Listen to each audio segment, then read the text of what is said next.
Guys, ഇന്നൊരു get ready with me ആണ് കേട്ടോ. അപ്പോൾ ആദ്യം ഞാൻ പോയി ഔട്ട്ഫിറ്റ് ഒന്ന് ചേഞ്ച് ചെയ്തിട്ട് വരാം. ഇന്ന് എൻ്റെ ഫ്രണ്ടിൻ്റെ കല്യാണമാണ്. പെട്ടെന്ന് നമുക്കൊന്ന് ഒരുങ്ങിയിട്ട് വരാം കേട്ടോ. പക്ഷേ എപ്പോഴത്തെയും പോലെയല്ല, ഇന്ന് ഞാൻ സെലിബ്രിറ്റീസിനെ പോലെ നല്ലൊരു ഗ്ലോയിങ് മേക്കപ്പ് ലുക്കാണ് ചെയ്യാൻ പോകുന്നത്. അപ്പോൾ നമുക്ക് തുടങ്ങിയാലോ. ആദ്യം തന്നെ ഞാൻ ഫേസസ് കാനഡയുടെ റോസ് ഗോൾഡ് സ്ട്രോപ്പ് ക്രീം ആണ് കേട്ടോ യൂസ് ചെയ്യുന്നത്. ഇത് നമുക്ക് നല്ലൊരു നാച്ചുറൽ ഗ്ലോയും തരും, നല്ല മോയ്സ്ചറൈസിങ് ആണ്, എല്ലാ സ്കിൻ ടൈപ്പിനും ഓക്കെ ആണ് കേട്ടോ. പിന്നെ ഞാൻ ഫേസസ് കാനഡയുടെ തന്നെ 3-in-1 ഫൗണ്ടേഷൻ ആണ് യൂസ് ചെയ്യുന്നത്. ഇതിൽ ഫൗണ്ടേഷൻ മാത്രമല്ല ഗൈസ്, മോയ്സ്ചറൈസറും സൺസ്ക്രീനും കൂടെ ഉണ്ട്. അപ്പോൾ ഒരു വെടിക്ക് 2 പക്ഷിയാണ്. മേക്കപ്പിന് സമയം ലാഭിക്കുകയും ചെയ്യാം. പിന്നെ ഇത് ഭയങ്കര ലോങ് വെയറിംഗ് ആണ്, വാട്ടർ പ്രൂഫ് ആണ്, ആൻഡ് ഓൾസോ സ്വെറ്റ് പ്രൂഫും കൂടെയാണ്.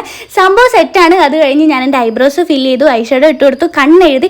പിന്നെ ഞാൻ ഹൈലൈറ്റർ ആയിട്ട് സ്ട്രോപ്പ് ക്രീം ഒന്നും കൂടെ യൂസ് ചെയ്തു. കല്യാണക്കല്ലേ പളപളാന്ന് അങ്ങോട്ട് തിളങ്ങട്ടെ. പിന്നെ ഞാൻ ലിപ്സ്റ്റിക് ഇട്ടു, മേക്കപ്പ് ഫിക്സർ വെച്ചൊന്ന് സ്പ്രേ ചെയ്തു. അപ്പോൾ ഇതാണ് എൻ്റെ ഫൈനൽ ലുക്ക് വരുന്നത്. എങ്ങനെയുണ്ടെന്നുള്ളത് നിങ്ങൾ പറയണം. എനിക്ക് ഭയങ്കരമായിട്ട് ഇഷ്ടമായി. ആഹാ, എന്താ ഒരു ഗ്ലോ. അപ്പോൾ നിങ്ങൾക്കും ഇതുപോലെ ഗ്ലോയിങ് മേക്കപ്പ് ലുക്ക് ചെയ്യണമെന്നുണ്ടെങ്കിൽ പ്രോഡക്ട്സ് ഒക്കെ ഞാൻ താഴെ കൊടുത്തേക്കാൻ ചെക്ക് ചെയ്ത് നോക്കുക. അപ്പോൾ ഞാൻ കല്യാണത്തിന് പോയിട്ട് വരാം. ടാറ്റാ.